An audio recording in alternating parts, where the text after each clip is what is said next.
가족 식사 자리, 동서 한유리는 명문대를 나왔다며 조용히 앉아있던 며느리 서지안을 노골적으로 무시하기 시작합니다. 식탁 위 공기가 순식간에 불편하게 얼어붙습니다. 요즘 회사는 최소 명문대는 나와야 하잖아요. 동서 한유리는 고졸 출신이라는 이유로 며느리를 은근히 깎아내립니다. 가족들 앞에서 체면을 세우려는 말들이 이어집니다. 솔직히 학벌은 무시 못하죠. 하지만 그 자리에서 아무 말도 하지 않던 시어머니 김정혜의 표정이 점점 굳어집니다. 그리고 잠시 후 모두 예상하지 못한 행동을 합니다. 그 말 책임질 수 있겠니? 시어머니는 조용히 명함 한 장을 꺼내 며느리에게 건넵니다. 그 명함을 본 순간 식탁 위 대화가 모두 멈춰버립니다. 대표라고요? 그날 가족 식사 자리에서 시작된 작은 말 한마디가 모두의 관계를 바꾸게 됩니다. 겉으로 보이는 조건만으로 사람을 판단했던 가족들, 그리고 조용히 자신의 책임을 다해온 며느리 서지안. 과연 그날 식탁 위에서 무슨 일이 있었던 걸까요?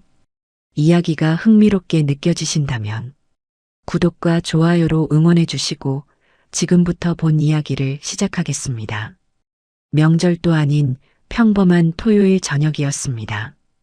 김정인의 거실에는 큰 식탁이 펼쳐져 있었고 그 위로 갈비찜과 잡채, 김치전이 가지런히 놓여 있었죠.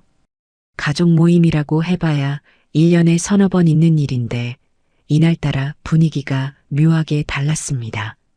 한유리가 식탁에 앉자마자 핸드백에서 두꺼운 서류 봉투를 꺼내 의자 옆에 세워둔 것이 시작이었습니다. 서지아는 부엌에서 국그릇을 나르고 있었습니다. 김정혜가 끓여놓은 미역국을 한 그릇씩 받쳐들고 식탁으로 옮기는 손놀림이 익숙했죠. 누가 시킨 것도 아닌데 수저를 놓고 반찬 위치를 정리하고 물컵까지 채우는 동작이 자연스러웠습니다. 하지만 그 움직임에 눈길을 주는 사람은 아무도 없었습니다. 한유리는 휴대폰을 들여다보며 뭔가를 검색하고 있었고 둘째 아들 박준혁은 아내의 서류 봉투를 흘깃 바라보며 고개를 끄덕이고 있었죠. 김정혜는 상을 둘러보며 빈자리를 확인했습니다. 큰아들 박준호가 아직 도착하지 않은 상태였는데 서지아는 남편 자리에 수저를 미리 놓아두고 조용히 자기 자리에 앉았습니다. 그 모습을 본 김정혜의 시선이 잠깐 서지안의 손끝에 머물렀지만 아무 말 없이 자리를 잡았죠. 그때 현관문이 열리며 박준호가 들어왔고 가족들이 모두 모이자 식사가 시작되었습니다.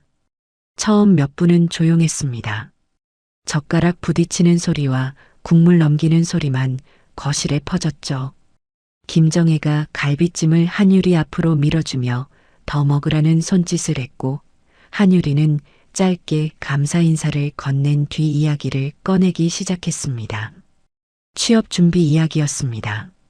요즘 서류를 넣고 있다는 말부터 시작해서 자기가 졸업한 대학 이름이 어떤 회사에서 어떻게 평가받는지를 설명하기 시작했죠. 박준혁이 옆에서 맞장구를 쳤습니다.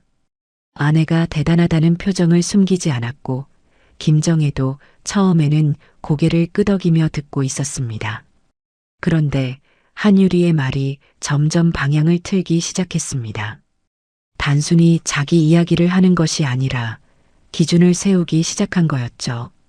어떤 회사에서 어떤 학력이 최소 조건이 되는지, 요즘 채용 시장에서 학벌이 얼마나 중요한지를 또렷한 목소리로 설명하면서 한유리의 시선이 자연스럽게 서지안 쪽으로 향했습니다. 서지안은 미역국을 떠먹고 있었습니다. 젓가락을 내려놓지도 고개를 들지도 않았죠. 하지만 한유리의 말이 식탁 위 공기를 바꿔놓고 있다는 건 누구나 느낄 수 있었습니다. 김정혜의 젓가락이 멈췄고 박준호는 고개를 살짝 숙인 채 반찬만 짚고 있었습니다. 한유리가 서류 봉투를 가볍게 두드리며 입을 열었습니다. 요즘은 어디를 가도 최소 명문대는 나와야 명함이라도 내밀 수 있어요. 그 한마디가 식탁 위에 떨어지자 공기가 굳었습니다. 한유리는 서지안을 직접 가리킨 것이 아니었지만 그 자리에 앉은 모든 사람이 그 말이 향하는 곳을 알고 있었죠.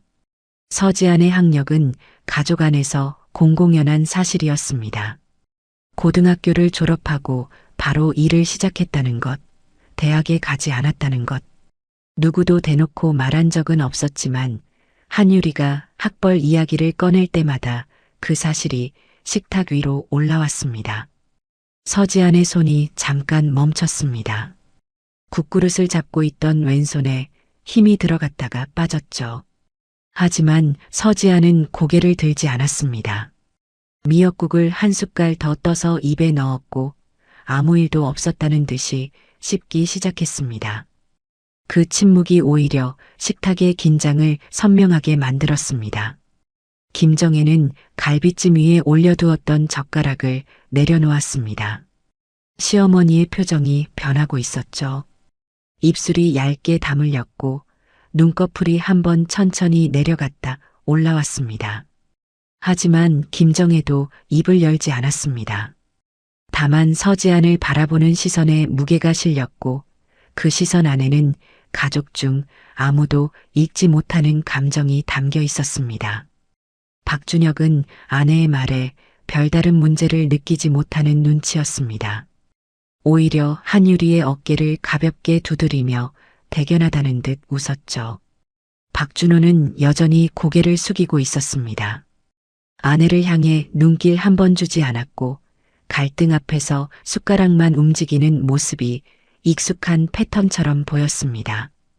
한유리는 분위기가 가라앉은 것을 느꼈지만 개의치 않았습니다.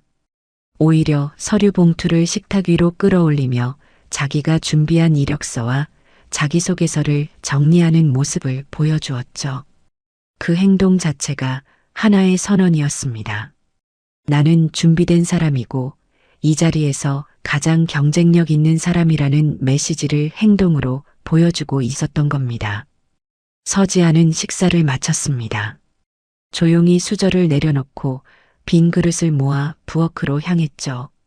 설거지를 시작하는 서지안의 등 뒤로 거실의 대화 소리가 이어졌지만 서지안은 수도꼭지를 틀었습니다. 물소리가 거실의 목소리를 덮었고 서지안의 표정은 아무도 볼 수 없었습니다. 김정혜가 자리에서 일어났습니다. 거실에 남은 가족들에게 과일을 가져오겠다는 손짓을 하고는 부엌으로 들어왔죠. 서지안 옆에 선 김정혜는 아무 말도 하지 않았습니다.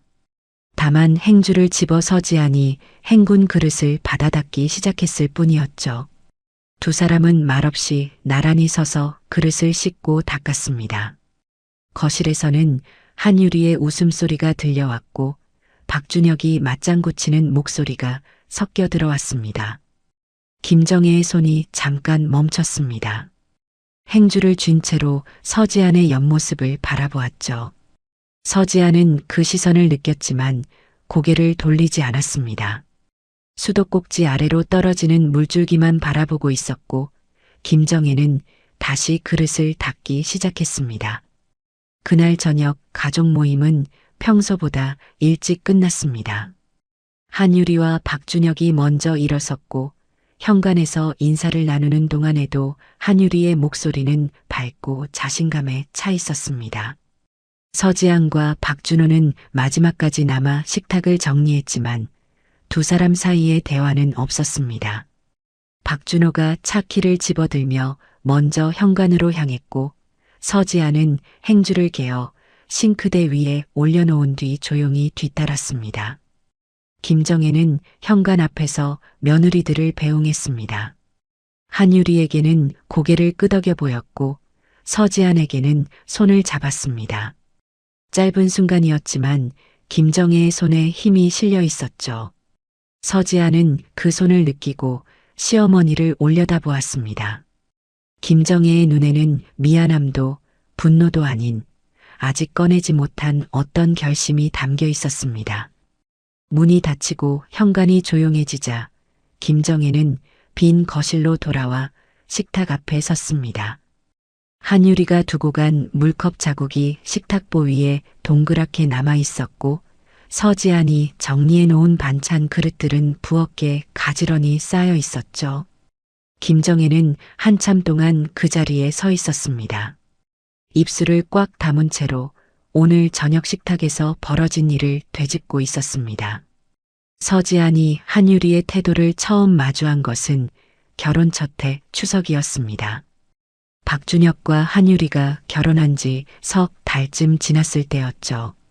그날도 김정혜네 거실에 온 가족이 모였고 명절 음식을 준비하는 과정에서 자연스럽게 며느리들의 역할이 나뉘었습니다.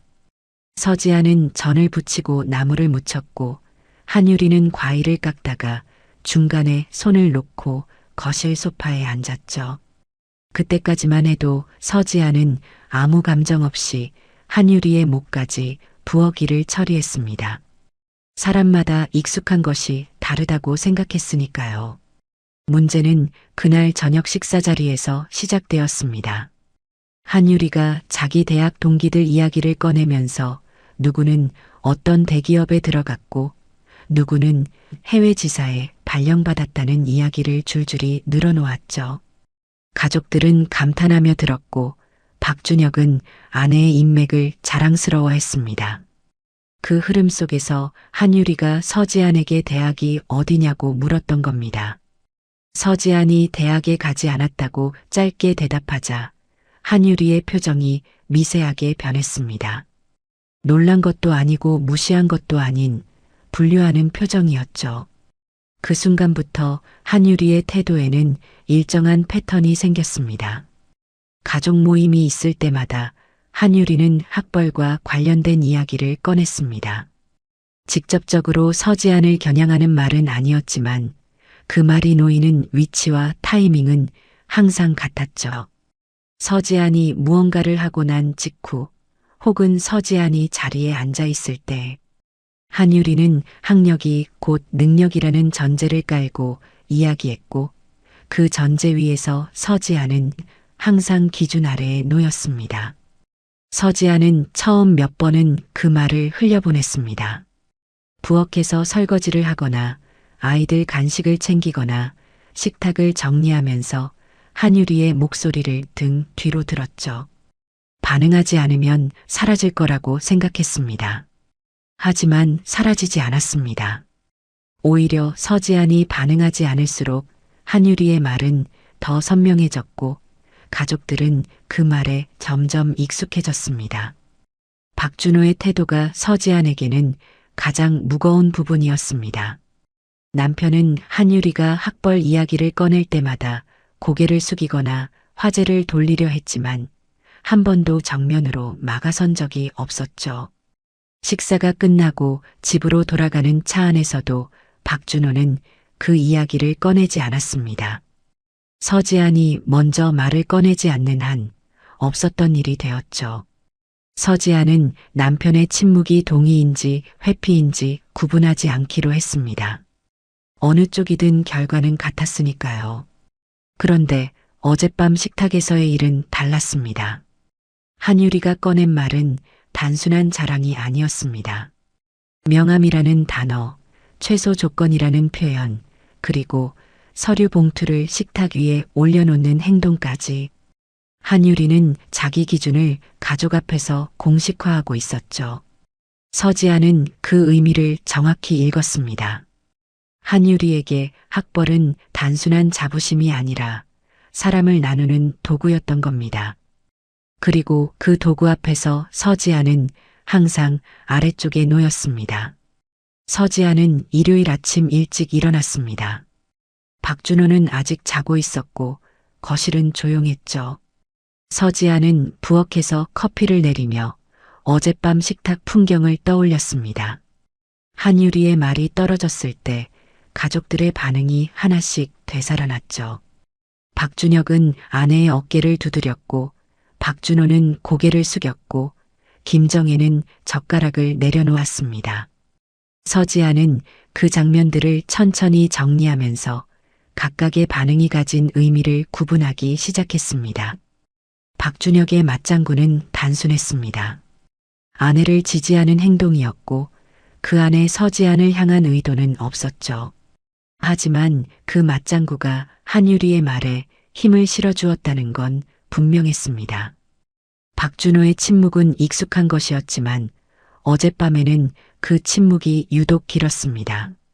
서지아는 남편이 불편함을 느꼈다는 것을 알고 있었지만 불편함을 느끼는 것과 행동하는 것 사이에는 넓은 거리가 있었죠.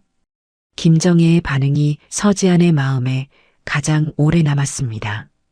시어머니는 젓가락을 내려놓았고 표정이 변했고 나중에 부엌에서 말없이 옆에 서서 그릇을 닦았습니다. 그 행동들은 하나하나 따로 보면 작은 것이었지만 이어서 보면 하나의 메시지였죠. 김정혜는 그 상황을 그냥 넘기지 않겠다는 뜻을 행동으로 보여주고 있었습니다.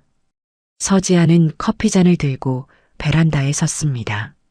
아파트 창 너머로 아침 햇살이 주차장 위에 퍼지고 있었죠. 서지아는 한유리의 말에 화가 난 것이 아니었습니다. 한유리가 그런 사람이라는 건 이미 오래전에 파악한 사실이었으니까요. 서지안을 무겁게 만든 것은 다른 것이었습니다. 그 자리에서 아무도 한마디도 하지 않았다는 사실, 그리고 그 침묵이 매번 반복된다는 사실이 서지안의 어깨를 짓눌렀죠. 하지만 서지안은 그 무게를 감정으로 풀지 않았습니다. 커피를 다 마신 뒤 베란다 문을 닫고 거실로 돌아왔죠. 식탁 위에 놓인 서류 더미가 눈에 들어왔습니다. 김정혜네 회사 서류였습니다. 이번 달 말까지 처리해야 할 거래처 계약서와 세금 정산 자료가 들어 있었죠. 서지아는 자리에 앉아 서류를 펼치기 시작했습니다. 서류를 넘기는 손놀림에는 망설임이 없었습니다. 거래처별 단가를 확인하고 지난달 입금 내역과 대조하고 다음 분기 발주량을 계산하는 과정이 물 흐르듯 이어졌죠. 서지아는 이 일을 3년 넘게 해왔습니다. 김정인의 회사가 거래처 부도로 흔들렸을 때 서지안이 비용 구조를 다시 짜고 거래선을 재편한 것이 시작이었고 그 이후로 실무 전반이 서지안의 손을 거쳤습니다. 가족들은 서지안이 시어머니를 돕는다고만 알고 있었지만 실제로는 김정혜가 서지안에게 판단을 맡기는 구조가 이미 오래전에 만들어져 있었죠. 서지안은 계약서 마지막 페이지에 메모를 적으며 펜을 내려놓았습니다. 거래처 사장과 이번 주 안에 통화해야 할 건이 2개 있었고 세무사에게 보낼 자료도 정리해야 했죠. 서지안은 휴대폰을 들어 김정혜에게 메시지를 보냈습니다. 이번 달 정산 자료를 확인했다는 내용이었고 거래처 건은 월요일에 처리하겠다는 보고였죠. 답장은 금방 왔습니다. 김정혜는 짧은 답변 하나만 보냈습니다. 수고했어. 그 2글자에 담긴 무게를 서지안은 알고 있었습니다. 김정혜는 서지안의 능력을 말로 칭찬하는 사람이 아니었죠. 대신 중요한 결정을 물어보고 결과를 신뢰하고 필요한 권한을 넘기는 방식으로 인정을 표현했습니다. 서지안에게는 그것이 어떤 칭찬보다 분명한 평가였죠. 서지안은 서류를 가지런히 정리해서 파일에 넣었습니다. 그리고 베란다 너머로 시선을 돌렸죠. 어젯밤 한유리가 식탁 위에 올려놓았던 서류 봉투가 떠올랐습니다. 이력서와 자기소개서가 들어있던 그 봉투. 한유리는 자기 앞에 놓인 서류가 자신의 가치를 증명한다고 생각했겠지만 서지안 앞에 놓인 서류는 성격이 달랐습니다. 한쪽은 어딘가에 들어가기 위한 서류였고 다른 한쪽은 이미 돌아가고 있는 회사를 유지하기 위한 서류였죠. 서지안은 그 차이를 입 밖으로 꺼내지 않았습니다. 꺼낼 필요도 없었고 꺼낼 자리도 아니었으니까요. 서지안은 파일을 가방에 넣고 부엌으로 향했습니다. 박준호가 일어날 시간이 다가오고 있었고 아침 식사를 준비해야 했죠. 냉장고 문을 열고 달걀을 꺼내는 서지안의 손은 흔들림 없이 움직였습니다. 하지만 냉장고 문이 닫히는 순간 서지안의 시선이 잠깐 허공에 멈췄습니다. 어젯밤 현관에서 김정혜가 잡았던 손의 온도가 아직 남아있는 것 같았죠. 서지안은 프라이팬을 불 위에 올렸습니다. 기름이 달궈지는 소리가 부엌을 채웠고 달걀을 깨뜨리는 동작이 이어졌죠. 서지안은 알고 있었습니다. 어젯밤 식탁에서 벌어진 일이 마지막이 아니라는 것을. 한유리는 다시 그 이야기를 꺼낼 것이고 가족들은 다시 같은 자리에 앉을 것이라는 걸. 하지만 서지안은 그 반복 안에서 하나 달라진 것을 감지하고 있었습니다. 김정혜의 표정, 김정혜의 행동, 김정혜의 침묵이 이전과는 다른 방향을 가리키고 있다는 것을요. 프라이팬 위에서 달걀이 익어가는 동안 서지안은 접시를 꺼내 식탁에 놓았습니다. 박준호의 발소리가 복도에서 들려왔고 서지안은 평소처럼 아침 식사를 차리기 시작했습니다. 월요일 아침 9시 서지안은 김정혜네 회사 사무실에 들어섰습니다. 경기도 외곽산업단지 안에 자리 잡은 3층짜리 건물이었죠. 1층은 창고와 포장실, 2층은 생산관리실, 3층이 사무실이었습니다. 엘리베이터 없이 계단으로 올라가야 했고 복도 벽에는 거래처 달력과 안전수칙 포스터가 나란히 붙어 있었죠. 대기업 로비와는 거리가 먼 풍경이었지만 이 건물 안에서 돌아가는 일의 무게는 간판 크기로 가늠할 수 있는 것이 아니었습니다. 서지안은 사무실 문을 열자마자 자기 자리로 향했습니다. 김정혜의 책상 옆에 붙어 있는 작은 책상이 서지안의 자리였죠. 명패도 없고 직함도 적혀 있지 않았지만 그 책상 위에는 회사의 흐름이 모두 올라와 있었습니다. 거래처별 입출금 내역, 이번 달 발주 현황, 세무사에게 보낼 서류 묶음, 그리고 다음 분기 계약 갱신 목록까지. 서지안은 가방에서 주말에 검토한 파일을 꺼내 책상 위에 올려놓고 컴퓨터를 켰습니다. 직원들이 하나둘 출근하기 시작했습니다. 생산 관리를 맡고 있는 이 과장이 3층으로 올라와 서지안에게 고개를 숙여 인사했고 격리 업무를 보는 최 대리가 전날 정리한 전표 묶음을 서지안 책상 위에 올려놓았죠. 두 사람 모두 김정혜가 아닌 서지안에게 먼저 보고하는 것이 자연스러워 보였습니다. 이 과장은 지난주 납품 일정에 차질이 생긴 건을 설명했고 서지안은 모니터를 보면서 고개를 끄덕이며 메모를 적었죠. 말은 거의 하지 않았지만 이 과장은 서지안의 메모가 끝날 때까지 기다렸다가 자리로 돌아갔습니다. 그 흐름 안에는 지시와 보고의 구조가 이미 잡혀 있었습니다. 김정혜가 사무실에 도착한 것은 10시가 넘어서였습니다. 김정혜는 문을 열고 들어오자마자 서지안의 책상을 먼저 확인했죠. 서지안이 컴퓨터 앞에 앉아 있는 것을 보고 나서야 자기 자리에 앉았습니다. 김정혜는 핸드백을 내려놓으며 책상 위에 놓인 서류를 훑어보았지만 세부 내용을 확인하지는 않았습니다.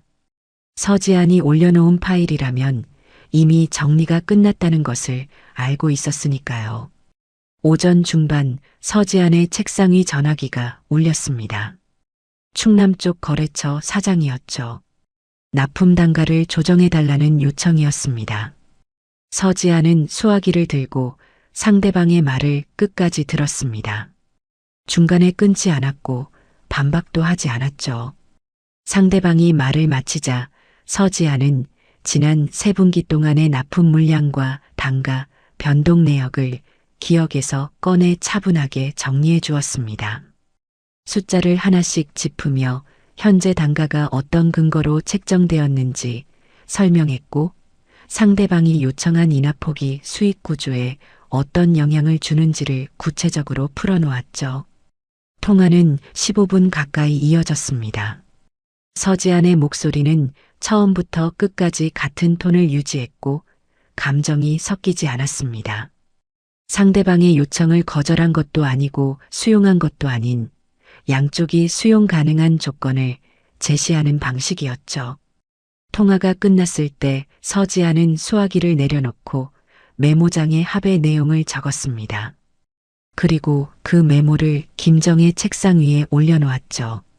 김정혜는 메모를 읽고 고개를 끄덕였습니다. 한 줄 한 줄 확인하는 것이 아니라 결론만 보고 수긍하는 동작이었죠. 김정혜가 서지안에게 보이는 신뢰는 이런 순간에 드러났습니다. 확인하지 않는다는 것 자체가 확인이 끝났다는 뜻이었으니까요. 점심시간이 되자 직원들이 하나둘 자리를 비웠습니다. 서지안은 자리에 남아 컴퓨터 화면을 들여다보고 있었죠. 회계 프로그램에 이번 달 지출 내역을 입력하고 있었는데 화면 위에 펼쳐진 항목들은 단순한 숫자가 아니었습니다. 각 항목마다 서지안이 직접 협상하고 조율한 결과가 반영되어 있었고 지난해 같은 달과 비교했을 때 불필요한 비용이 줄어든 흐름이 선명하게 보였습니다. 김정혜가 점심을 사오겠다며 자리를 비운 사이 이 과장이 다시 3층으로 올라왔습니다. 이번에는 다음 달 납품 스케줄에 대한 확인이었죠. 이 과장은 서지안 앞에 서서 스케줄표를 펼쳤고 서지안은 화면에서 눈을 떼지 않은 채 손가락으로 특정 날짜를 짚었습니다. 그 날짜에 겹치는 출고 건이 있으니 하루 앞당기는 것이 좋겠다는 판단이었죠. 이 과장은 스케줄표에 수정사항을 적고 돌아갔습니다. 이런 장면은 하루에도 몇 번씩 반복되었습니다. 직원들이 서지안에게 확인을 받고 서지안이 판단하고 그 결과가 실행되는 구조.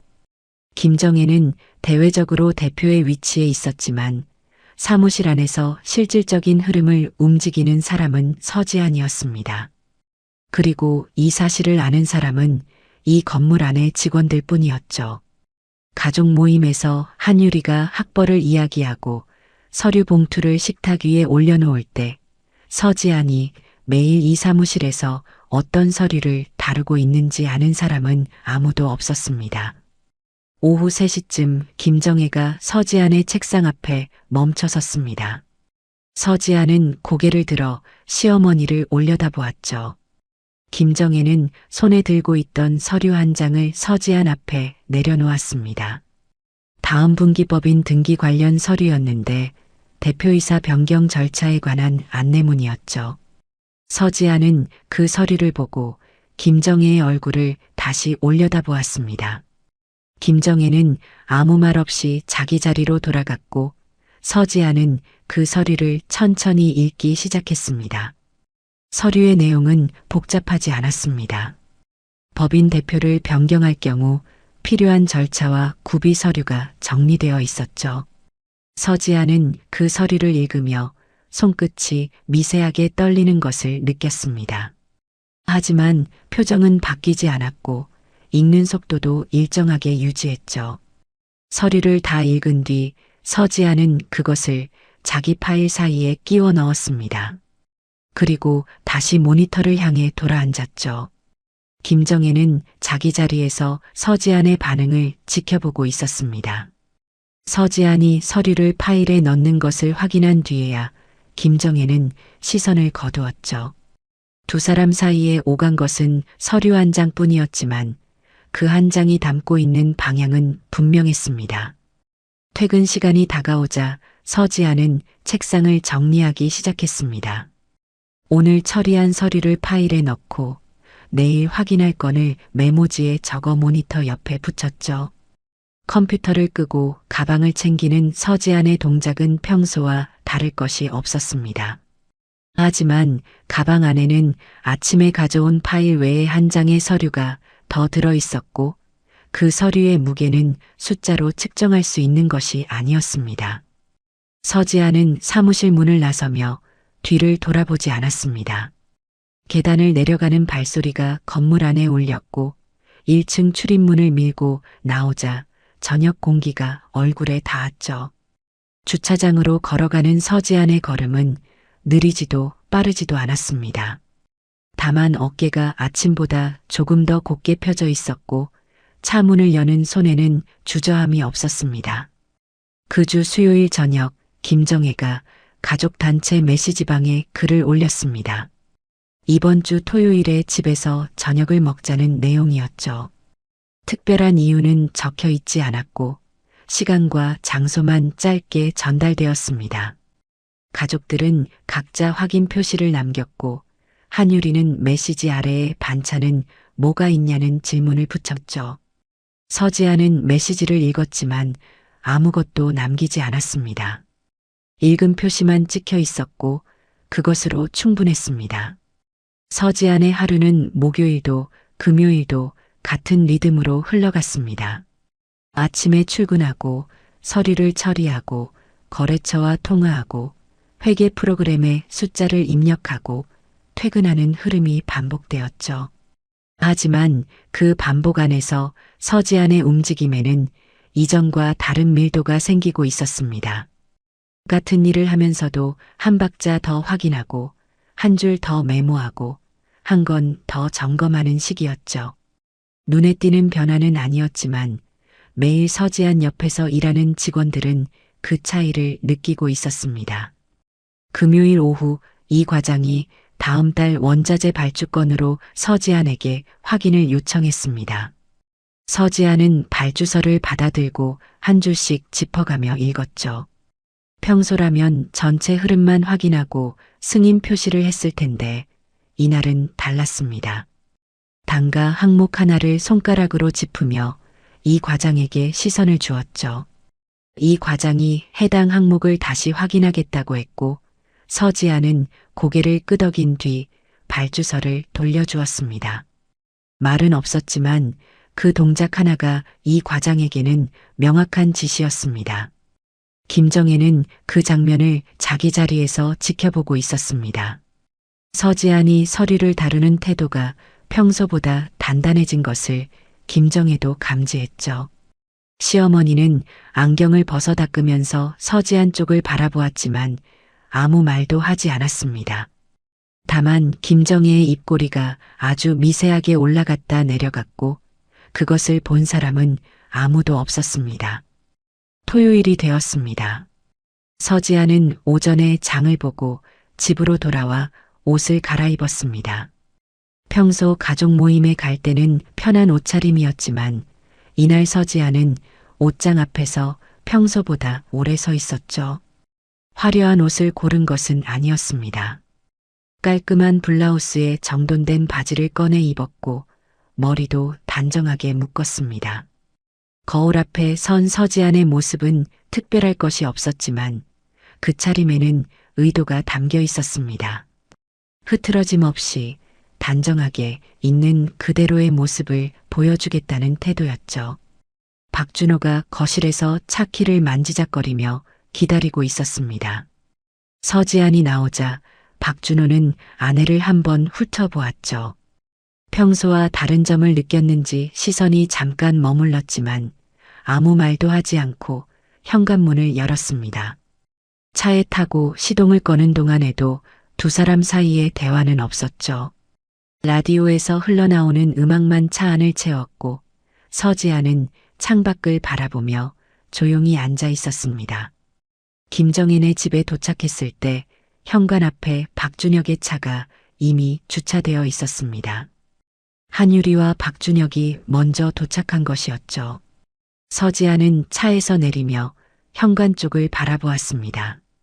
예전 같았으면 도착하자마자 부엌으로 직행해서 김정혜를 도왔을 텐데 이날 서지아는 현관 앞에서 한 발짝 멈춰 섰습니다. 짧은 순간이었지만 그 멈춤에는 의미가 있었습니다. 들어가기 전에 자기 안에 무언가를 확인하는 동작이었죠. 현관문을 열자 거실에서 한유리의 목소리가 들려왔습니다. 밝고 자신감 넘치는 톤으로 이번 주에 면접을 봤다는 이야기를 하고 있었죠. 박준혁이 옆에서 맞장구를 치고 있었고 김정혜는 부엌에서 음식을 나르고 있었습니다. 서지아는 신발을 벗고 거실로 들어섰습니다. 한유리가 서지안을 보고 가볍게 눈인사를 보냈고 서지안도 고개를 끄덕여 인사했죠.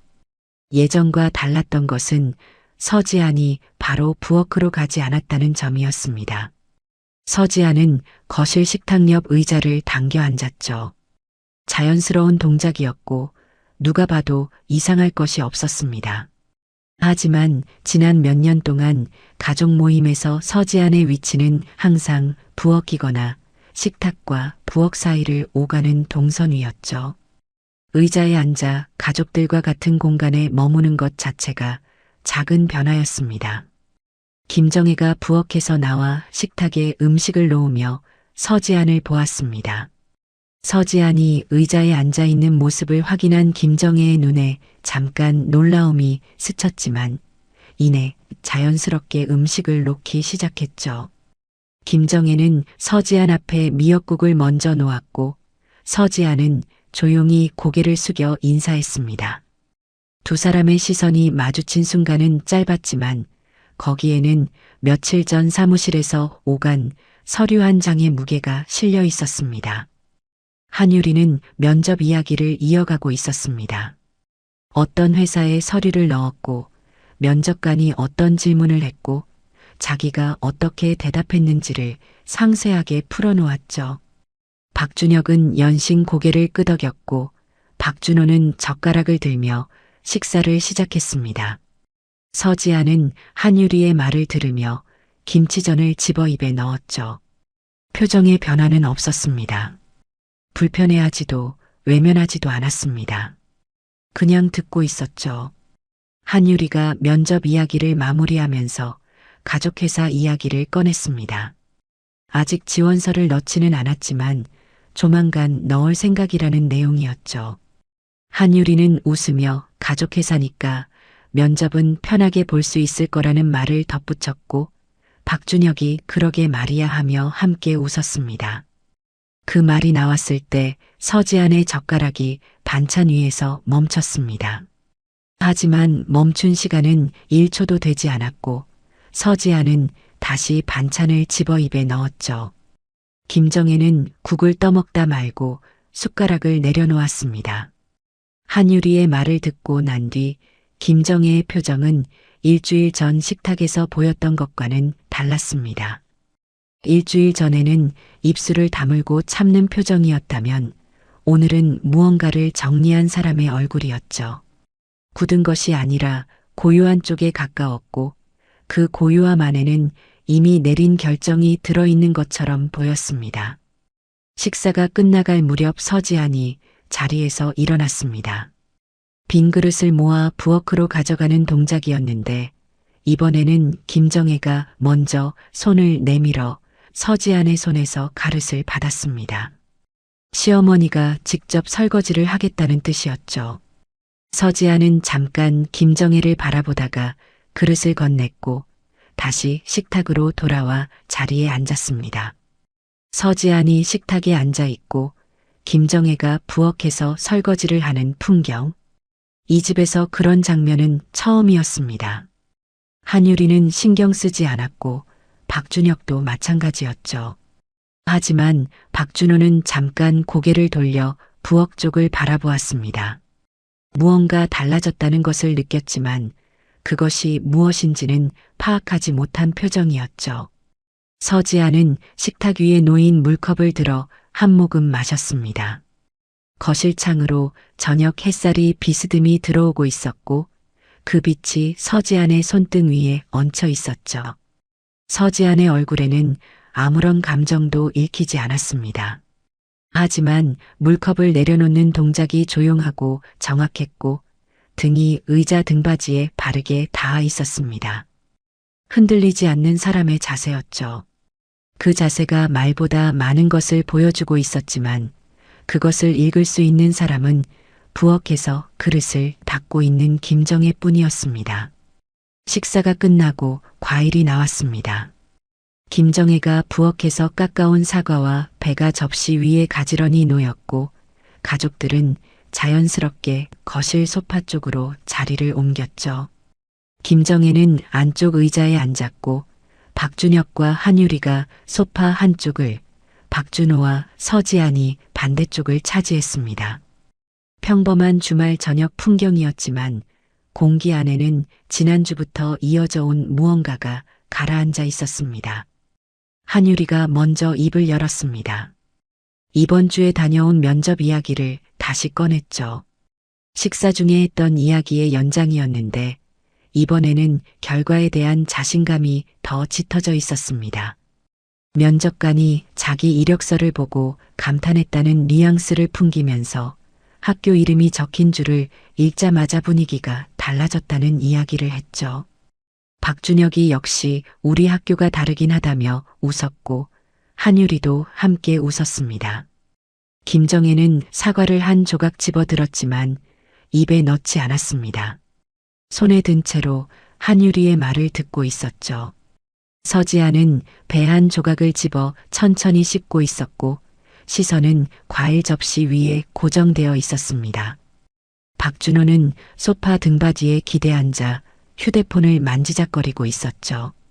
한유리의 이야기가 자연스럽게 가족회사 쪽으로 흘러갔습니다. 외부 면접을 보면서 느낀 점이 있는데 가족회사도 체계적으로 운영하려면 전문 인력이 필요하다는 내용이었죠.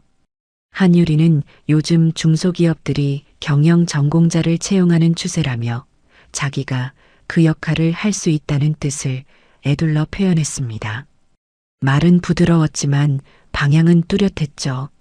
자기가 가족회사에 들어가면 전문성을 바탕으로 기여할 수 있다는 것, 그리고 그 전문성은 학력에서 나온다는 것을 전제로 깔고 있었습니다. 박준혁은 아내의 말에 동의하는 표정이었습니다. 실제로 우리 회사에 경영 전공자가 있으면 다르긴 할 거라며 고개를 끄덕였죠. 그 말은 사실 김정혜의 회사를 가리키는 것이었지만 박준혁의 태도에는 회사 내부 사정에 대한 이해가 전혀 없었습니다. 누가 무슨 일을 하고 있는지, 어떤 구조로 돌아가는지 관심을 가진 적이 없었으니까요. 한유리는 소파에서 몸을 앞으로 기울이며 말을 이어갔습니다. 목소리가 점점 확신에 차올랐고 말의 범위가 넓어지고 있었죠. 면접 경험에서 시작된 이야기가 가족회사 경영론으로 번졌고 경영론은 다시 인력평가 기준으로 옮겨갔습니다. 한유리가 하고 싶은 말은 단순했습니다.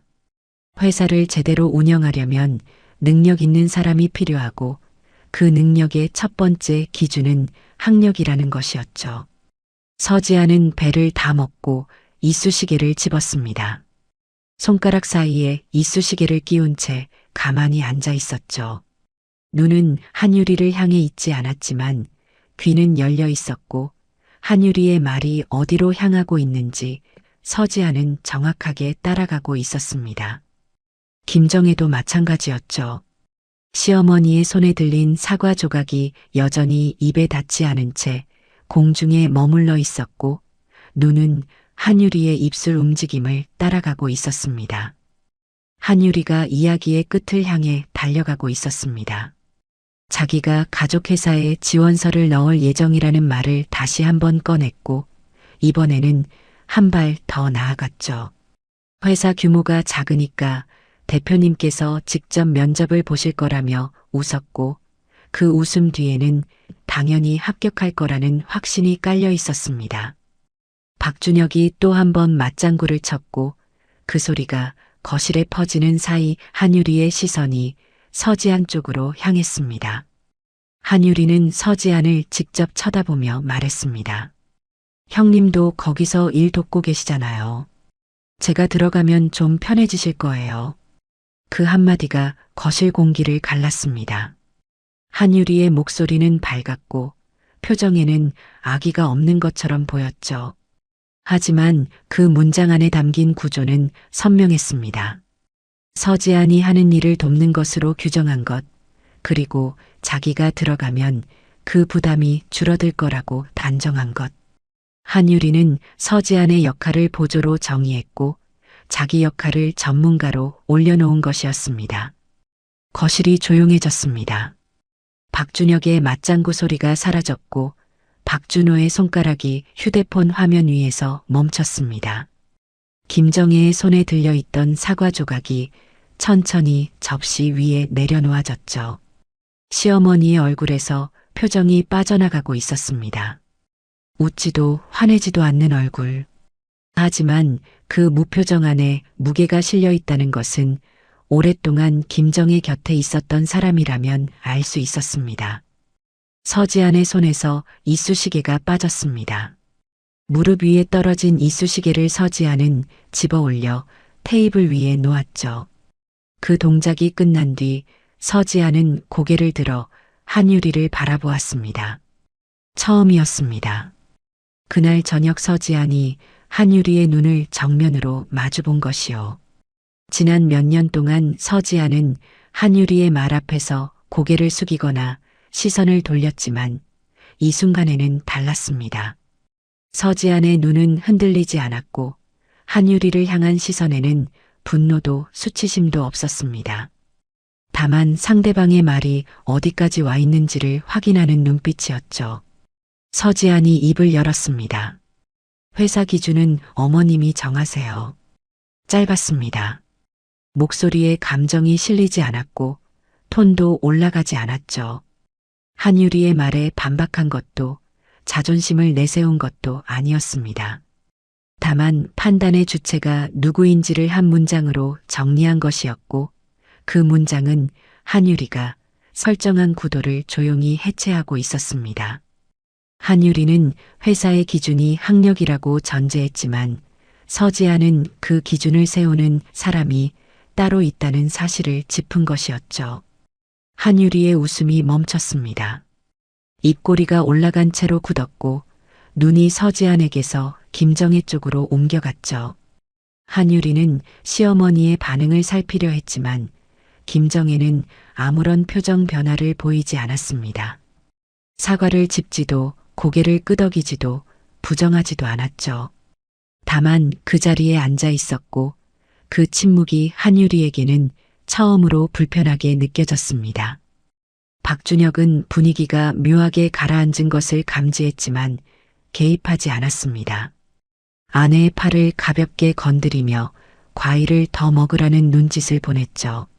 한유리는 시선을 거두고 사과를 하나 집었지만 입에 넣지 않고 손에 들고만 있었습니다.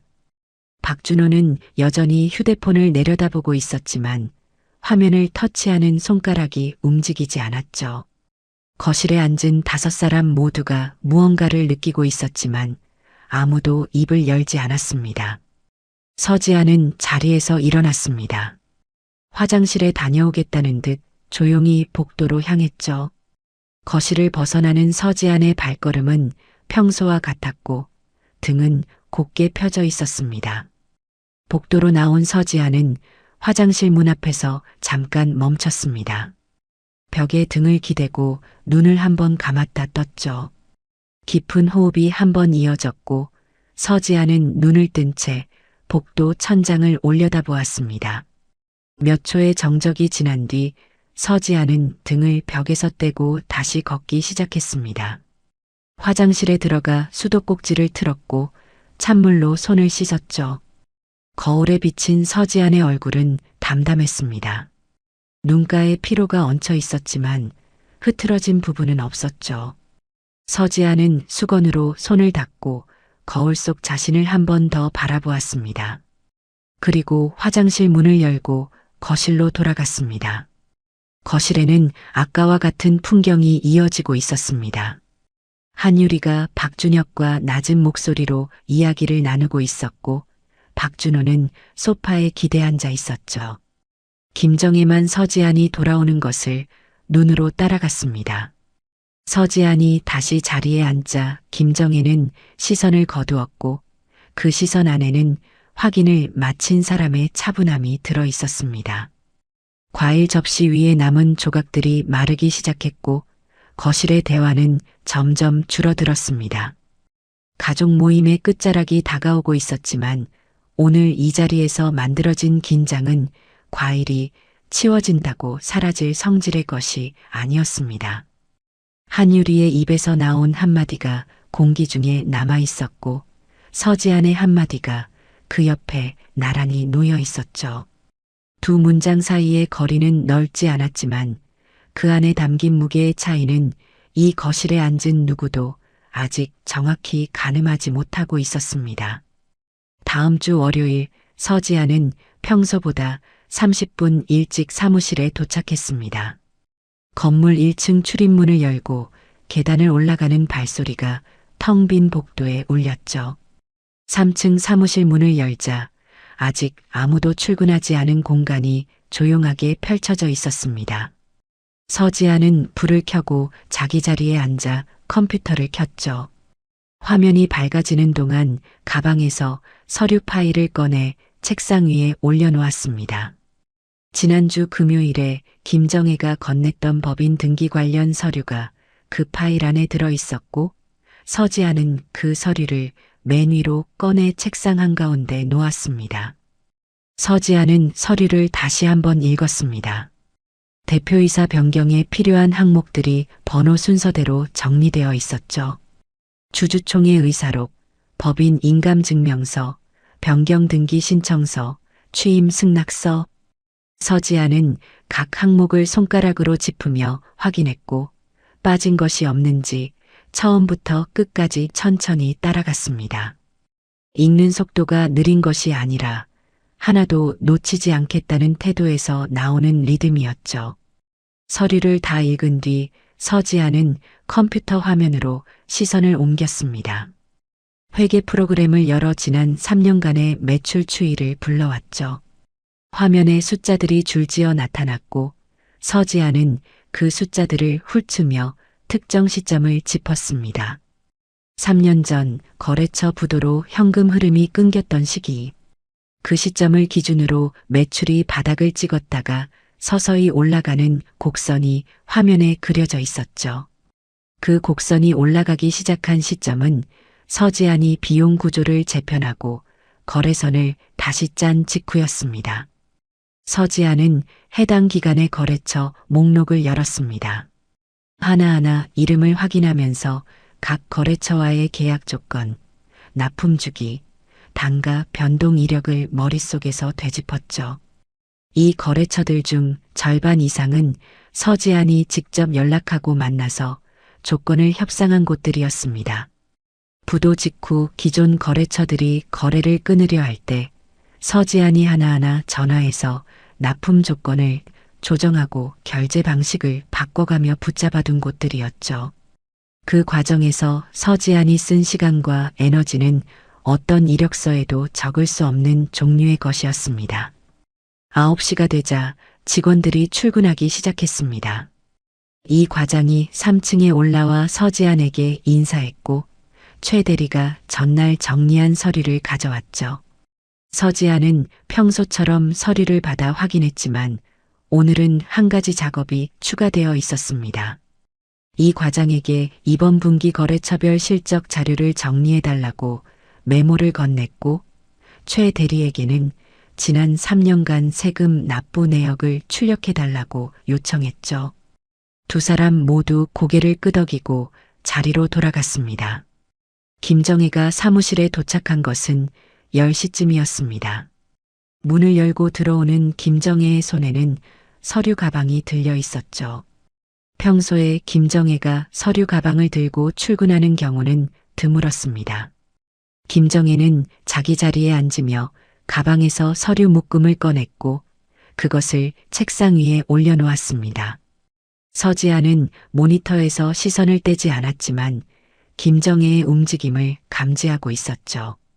김정혜가 자리에서 일어나 서지안의 책상 앞으로 왔습니다. 손에 들린 서류 묶음을 서지안 앞에 내려놓았죠. 서지안은 고개를 들어 김정혜를 올려다보았고 김정혜는 서류 위에 손을 얹은 채 서지안의 눈을 바라보았습니다. 두 사람 사이에 말은 없었지만 김정혜가 서류를 내려놓는 동작에는 분명한 의도가 담겨 있었죠. 서지안은 서류를 펼쳤습니다. 맨 위에 놓인 것은 주주총회 의사록 양식이었고 그 아래에는 대표이사 변경 등기 신청서가 있었습니다. 이미 김정혜의 서명이 들어가야 할 자리에 서명이 완료되어 있었죠. 서지아는 한 장씩 넘기면서 각 서류의 상태를 확인했습니다. 법인 인감증명서도 포함되어 있었고 취임 승낙서 양식도 함께 들어 있었죠. 취임 승낙서는 비어 있었습니다. 서지안의 서명이 들어갈 자리만 빈 채로 남아 있었죠. 서지안의 손가락이 취임 승낙서 위에서 멈췄습니다. 빈 서명란을 손끝으로 가볍게 짚은 채 서지안은 몇 초 동안 움직이지 않았죠. 김정혜는 서지안 옆에 서서 그 모습을 지켜보고 있었습니다. 서지안이 서류에서 눈을 떼고 김정혜를 올려다보았을 때 시어머니는 한번 고개를 끄덕였습니다. 깊지도 가볍지도 않은 확인의 의미가 담긴 끄덕임이었죠. 서지아는 책상 서랍에서 펜을 꺼냈습니다. 취임 승낙서 위에 펜을 가져갔지만 바로 쓰지는 않았죠. 펜촉이 종이에 닿기 직전 서지안의 손이 아주 짧은 순간 멈췄습니다. 하지만 그 멈춤은 망설임이 아니었습니다. 이 서명이 가져올 변화의 무게를 한 번 더 확인하는 동작이었죠. 그리고 서지아는 서명란에 이름을 적었습니다.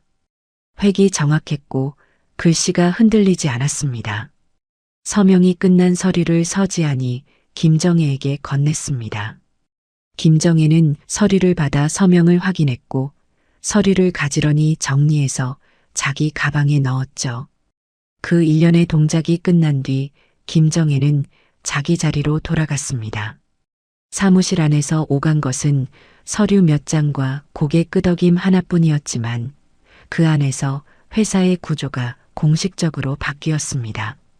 이 과장이 정리한 거래처별 실적 자료와 최 대리가 출력한 세금 납부 내역이 서지안 책상 위에 올라왔습니다. 서지안은 자료를 받아 하나씩 확인하기 시작했죠. 숫자들이 보여주는 흐름은 명확했습니다. 3년 전 부도 위기에서 현재까지 매출이 회복되고 비용이 줄어들고 수익이 안정화된 과정이 숫자로 기록되어 있었죠. 그 숫자 하나하나에 서지안의 판단과 실행이 들어 있었습니다.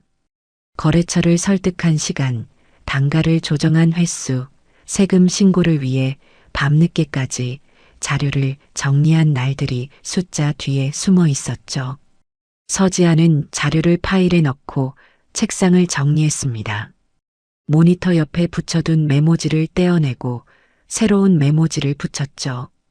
내일 처리할 건이 적혀 있었고 그 중에는 세무사 사무실 방문 일정도 포함되어 있었습니다. 법인 등기 변경에 필요한 나머지 절차를 확인하기 위해서였죠. 오후가 지나고 퇴근 시간이 다가왔습니다. 직원들이 하나둘 자리를 비우는 사이 서지아는 마지막 서류 확인을 마쳤고 컴퓨터를 끄며 가방을 챙겼죠. 김정혜도 자리에서 일어나 퇴근 준비를 했습니다.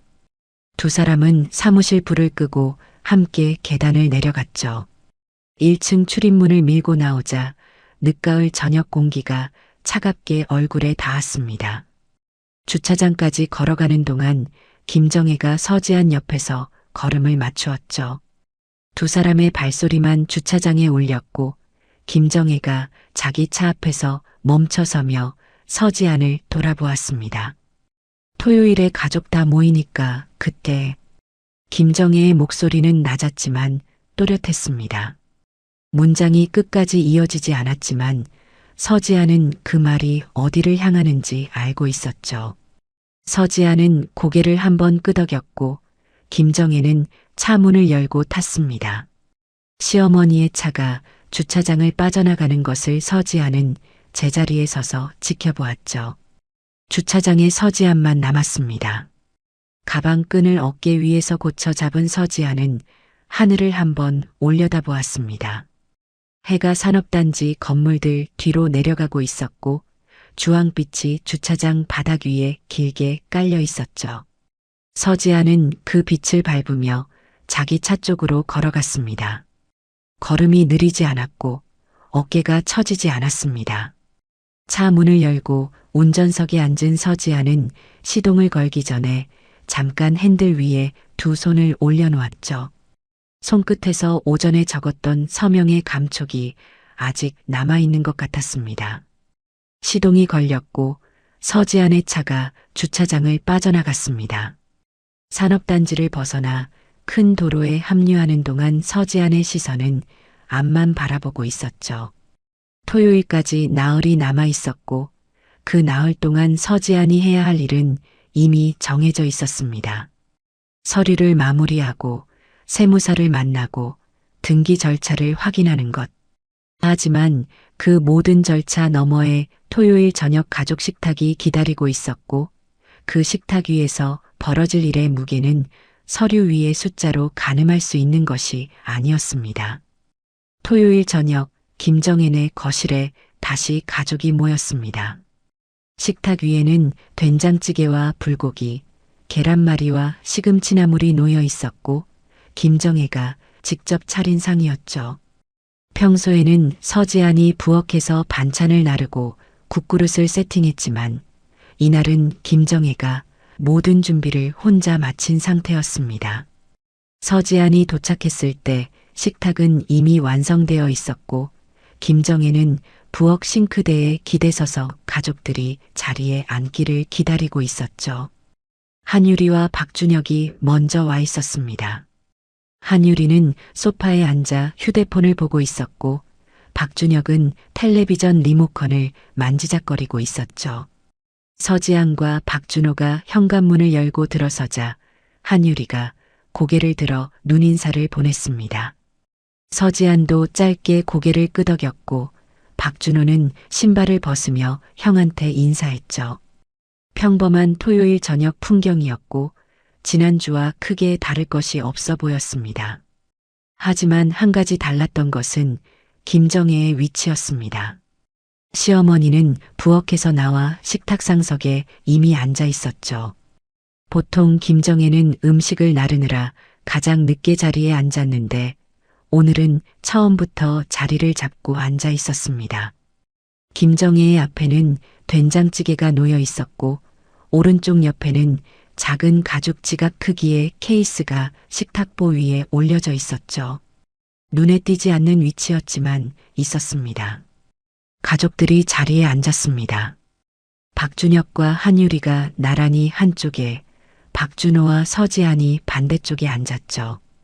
김정혜가 먹자는 손짓을 하자 젓가락이 움직이기 시작했고 불고기 접시 위로 손들이 오갔습니다. 처음 몇 분은 먹는 소리만 거실에 퍼졌죠. 한유리가 식사 중반쯤 입을 열었습니다.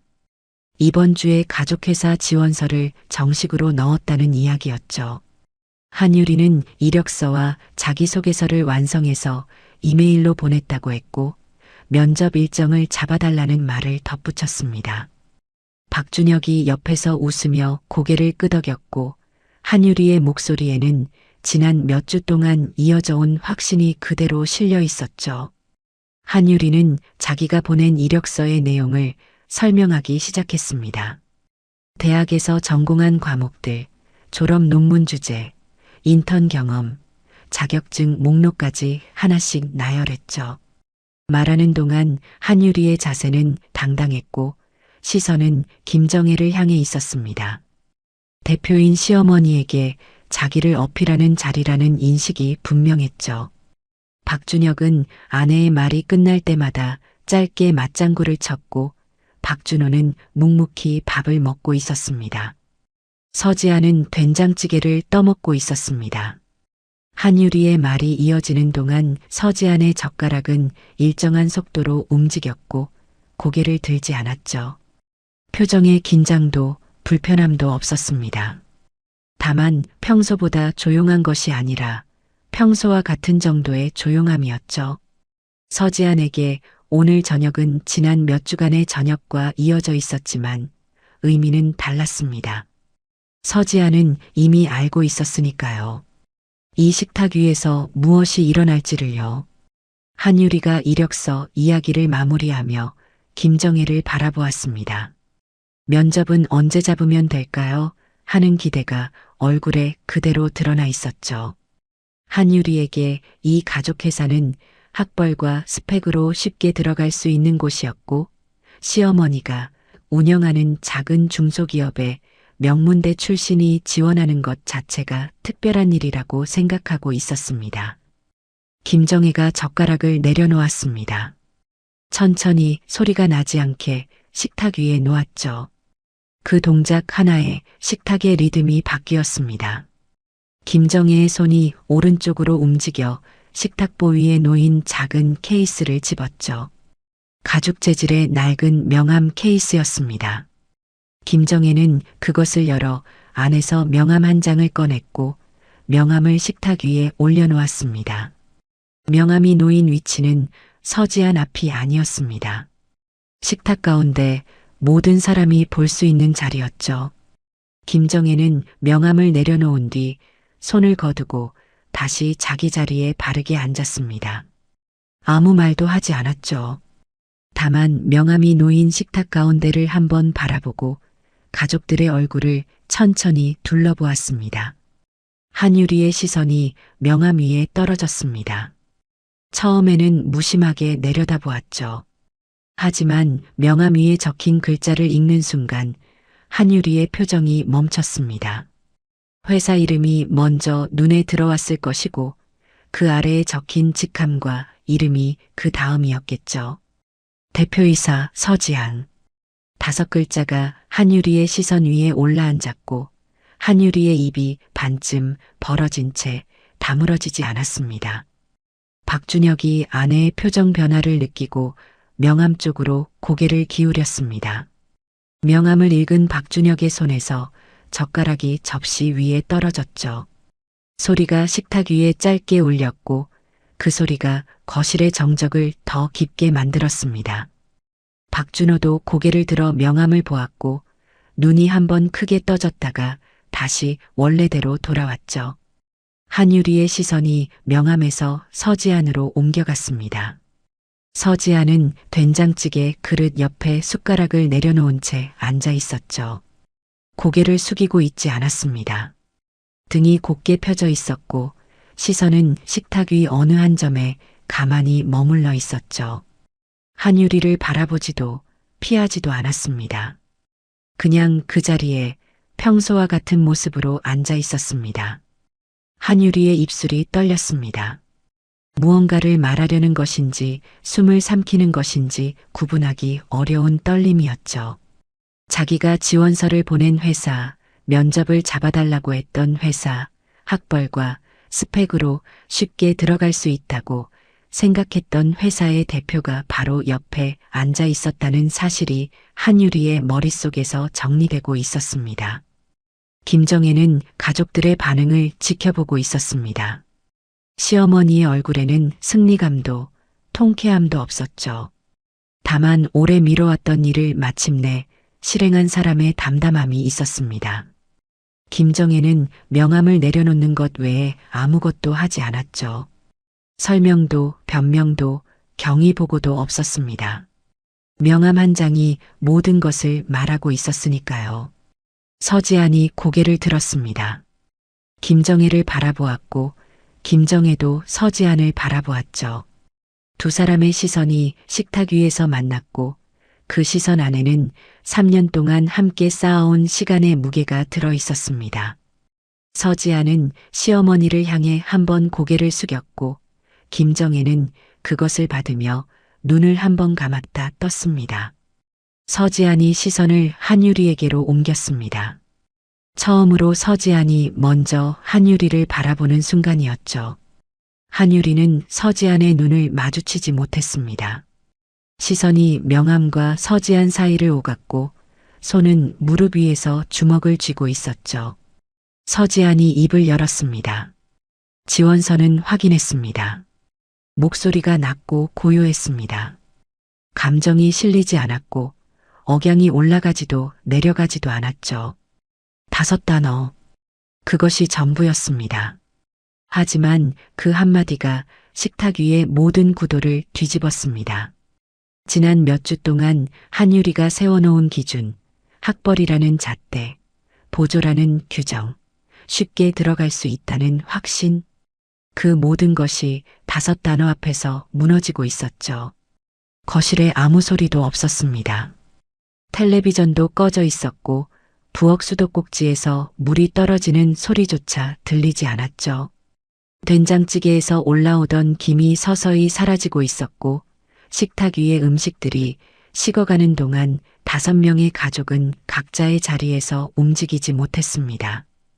명함 한 장이 식탁 가운데 놓인 채 형광등 불빛 아래에서 글자를 또렷이 보여주고 있었습니다. 식탁 위의 정적이 길어졌습니다. 된장찌개 그릇에서 올라오던 김이 완전히 사라졌고 불고기 접시 위에 기름이 하얗게 굽기 시작했죠. 아무도 젓가락을 들지 않았고 아무도 자리에서 일어나지 않았습니다.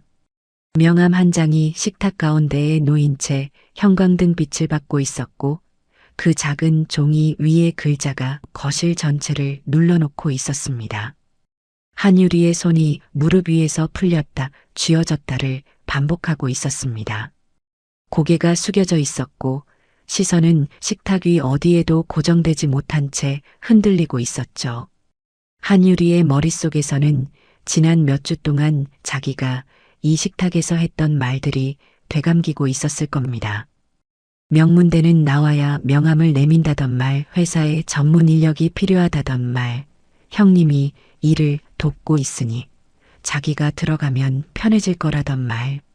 그 말들이 하나씩 되돌아오면서 한유리의 어깨가 점점 좁아지고 있었습니다. 박준혁은 아내 옆에서 얼어붙어 있었습니다. 젓가락이 접시 위에 떨어진 채 그대로였고 손은 식탁 아래로 내려가 있었죠. 박준혁의 얼굴에는 당혹감이 그대로 드러나 있었습니다. 자기가 맞장구를 쳤던 순간들, 아내의 학벌 자랑에 고개를 끄덕였던 순간들이 지금 이 식탁 위에서 전혀 다른 의미로 바뀌어 있었으니까요. 박준혁은 어머니를 바라보았지만 김정혜는 박준혁에게 시선을 주지 않았습니다. 박준호도 멈춰 있었습니다. 숟가락을 쥔 채 그릇 위에 손을 올려놓은 자세 그대로였죠. 박준호의 시선은 명함 위에 머물러 있었고 그 시선 안에는 복잡한 것들이 겹쳐 있었습니다. 아내가 대표라는 사실을 몰랐던 것은 아니었을 겁니다. 서지안이 회사 서류를 집으로 가져와 밤늦게까지 정리하는 것을 보았고 시어머니가 중요한 결정을 서지안에게 먼저 묻는 것도 알고 있었죠. 하지만 그것을 하나의 그림으로 맞춰본 적은 없었습니다. 아내가 회사를 돕는다고만 생각했지 아내가 회사를 움직이고 있다고는 보지 못했던 거죠. 그리고 한유리가 식탁에서 학벌 이야기를 꺼낼 때마다 자기가 선택한 것은 침묵이었다는 사실이 명함 위의 글자와 함께 박준호의 앞에 놓여 있었습니다. 김정혜가 자리에서 일어났습니다.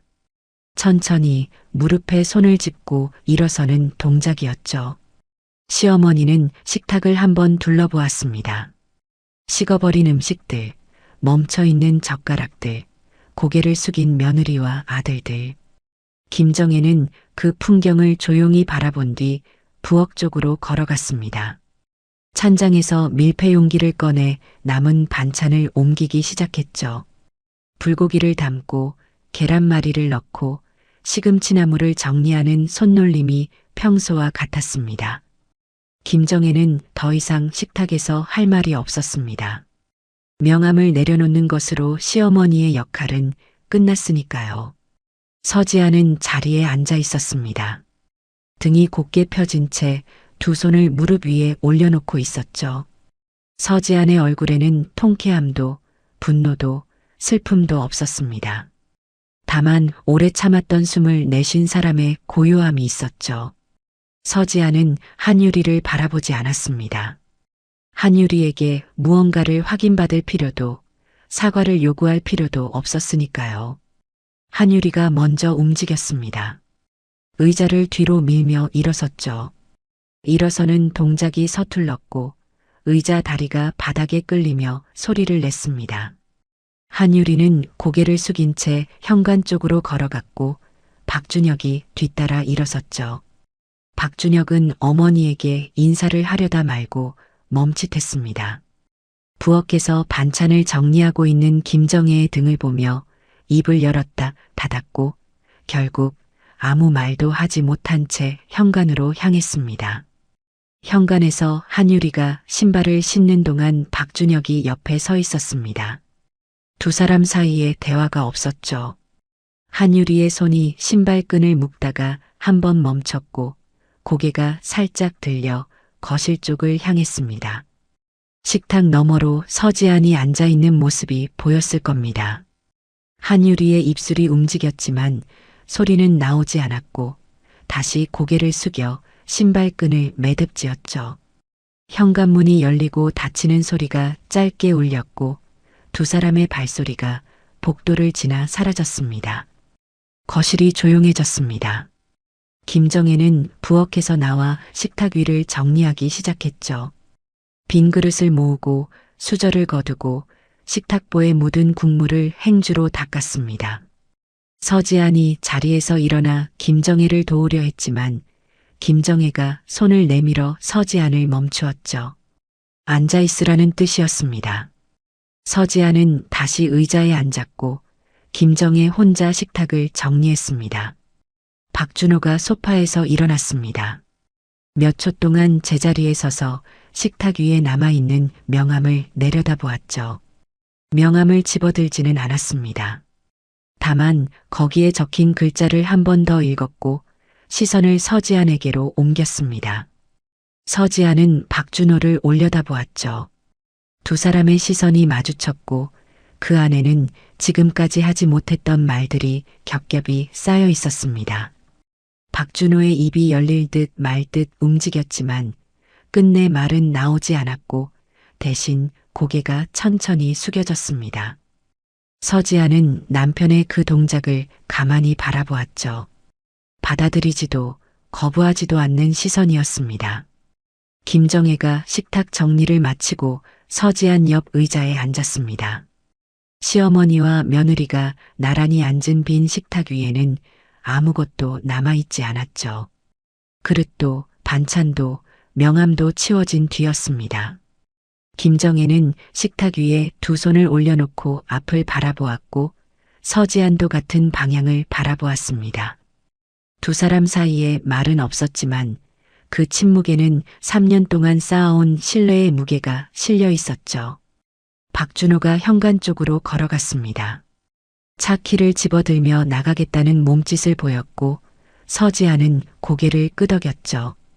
박준호가 현관문을 열기 전에 한번 뒤를 돌아보았습니다.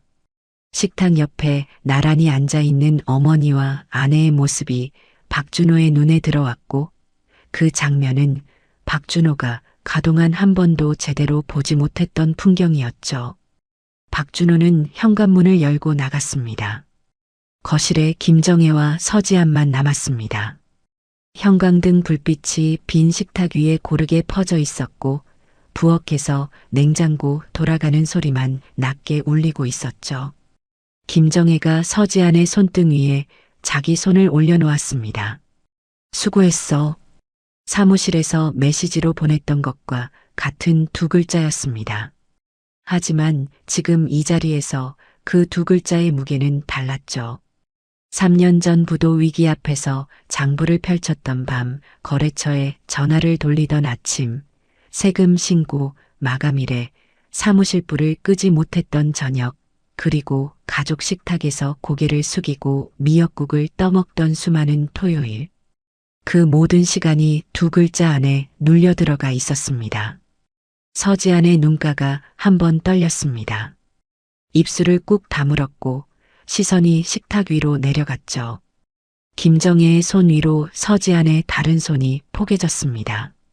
두 사람은 그 자세로 한참 동안 앉아 있었죠. 말이 필요하지 않았습니다.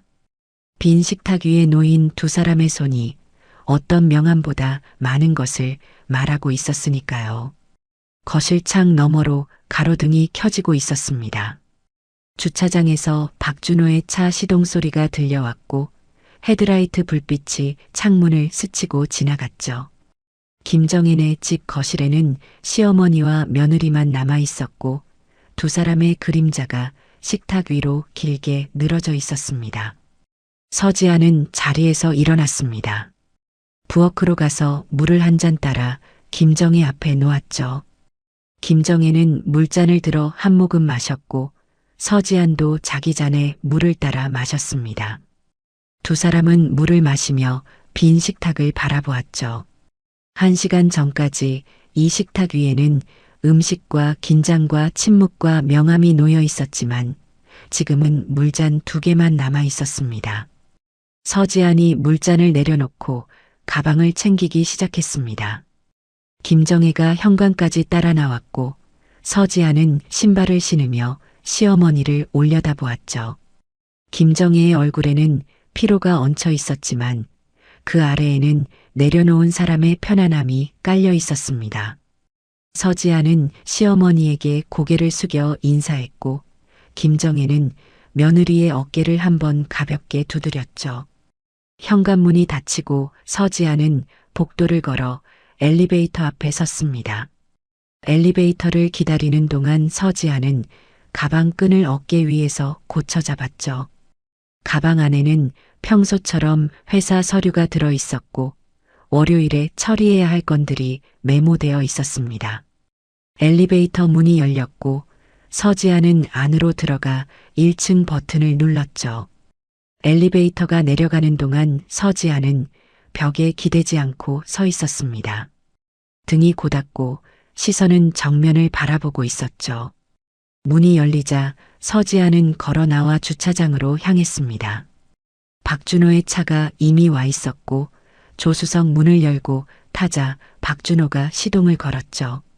차가 주차장을 빠져나가는 동안 두 사람 사이에 말은 없었습니다.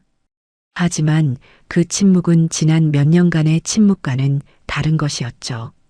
차가 큰 도로에 합류했습니다. 가로등 불빛이 차 안을 스치고 지나갔고 서지아는 창밖을 바라보고 있었습니다. 도로 위의 불빛들이 하나씩 뒤로 밀려갔고 서지안의 얼굴 위로 빛과 그림자가 번갈아 지나갔죠.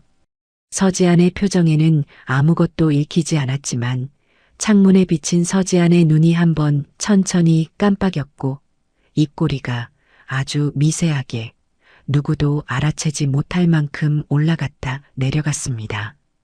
끝까지 시청해 주셔서 감사합니다.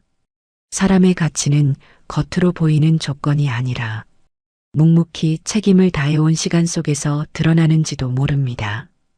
오늘 이야기가 공감되셨다면 구독과 좋아요로 함께 해주세요. 다음 이야기에서는 또 어떤 반전이 기다리고 있을까요?